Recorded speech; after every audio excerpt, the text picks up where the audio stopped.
Well, it's the bye week for the New York Jets, and since they already fired their head coach 6 weeks ago today, there was no coach they could fire unless Woody Johnson was willing to go interim to the interim head coach. Instead, he fired team general manager Joe Douglas, who not that long ago met with reporters and said, "I serve at the will and pleasure of ownership." And indeed he does, because at this point, ownership finds no further pleasure in employing Joe Douglas. Now, does it really change anything for this team? It just feels like a pound of flesh reactionary move. We got to do something. Let's fire the GM. And it also makes it clear to anyone and everyone out there that the team is embarking on a search now for a new general manager. And maybe they'll hire a general manager first and then hire a new coach after that. But it's a clean sweep from owner Woody Johnson. And no, Jets fans, he can't fire himself. He could sell the team, but he doesn't seem to be inclined to do so. The real question is, how much longer is he going to be there day to day? Will he be taking a role in the incoming administration? Many people think that it's possible. He did it last time around as the ambassador to the UK.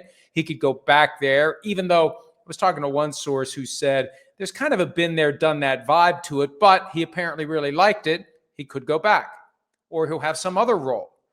This is how politics works. And this isn't a political comment. It's the reality. The party that wins, the president that wins, gets to hand out a bunch of jobs to a bunch of people. And it usually goes to supporters, loyalists. That's how the political game is played. To the victor go the spoils. And Jets fans could be spoiled by 4 more years of no Woody Johnson. Not that it was dramatically better with Christopher, but that's really the next step here. Will Woody be gone? And if so, when? The inauguration doesn't happen until January 20. By then, you'd like to think that you have a pretty good idea who the next GM and coach will be. But it'll be interesting to see if Woody believes he's leaving. Does he delegate and defer to Christopher, or is he involved as he goes out the door?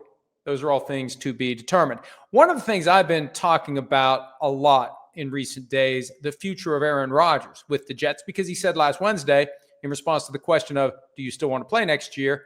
I think so. Yeah. Well, I don't think so as far as the Jets are concerned. Not with a new coach, not with a new GM, and not with Aaron Rodgers, who'll be 41 in less than a month, and who is not the guy that he used to be, period. $35 million next year or thereabouts in total compensation. Not a penny of it is guaranteed. I think they're going to find a way to move on. And I really don't know whether anybody else is going to want him. Think about it. If your favorite team is looking for a quarterback this offseason, do you want Aaron Rodgers? I wouldn't for any team. It's done. He doesn't have the lingering abilities to overcome the distraction, all the stuff that comes along with the Aaron Rodgers experience. So he may be out of luck next year.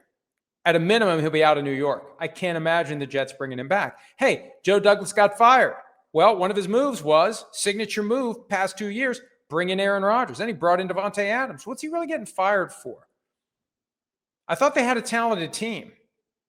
This is just reaction. This is Woody Johnson doing something. And also, this is Woody Johnson possibly being influenced by outside voices. He apparently pays a lot of attention to people not in the building. And he does things without regard to the opinions of the people who are in the building, who he hires to help him guide the team. And think back to last Tuesday. The things Aaron Rodgers was saying in the context of the Bears firing offensive coordinator Shane Waldron, he didn't realize as he was saying it how it applied directly to a situation in New York and the firing of Robert Saleh. Then when he was asked about it the next day, tried to make it sound like he was only talking about the development of young quarterbacks, which is baloney. It's nonsense. It's bullcrap. He started talking about developing young quarterbacks. He deviated into broader dissertations on organizational management. Here's what he ultimately said. After talking about patience and how fans want change and throw the bums out if they're not winning, you know what it starts with, Rodgers said? Ownership. Ownership has to come out and make strong statements. This is the plan. This is what we're doing. We're going to stay the course and trust the process and trust the guys in place. Unless there's a major problem, an issue, an arrest, or something that throws a wrench in the plans. I use that quote as the suggested setup for the question to be asked the next day at Rodgers' Wednesday press conference. He said the things about ownership and the Bears and patience, et cetera, on Pat McAfee on Tuesday. Perfect fodder for a follow-up on Wednesday. He was asked the question, and that's when he backed off. But the question is renewed again for whenever he meets with reporters the next time, and it'll probably be next Wednesday since they're off this week. But do you agree with the firing of Joe Douglas? Is this a situation where Woody Johnson didn't trust the process, or was there a major problem or issue?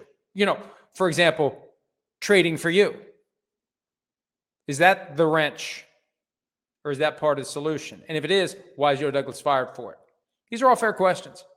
But I think the bottom line is Woody Johnson just wants to start over. He wants to get started on starting over. And by firing Joe Douglas now, they can begin their search process. They can interview people who aren't currently connected to another team, and they can move toward whether it's hiring GM first, then coach first, then GM, both at the same time, or a coach who would also be the GM, although don't hold your breath on the possibility of Bill Belichick going to the Jets.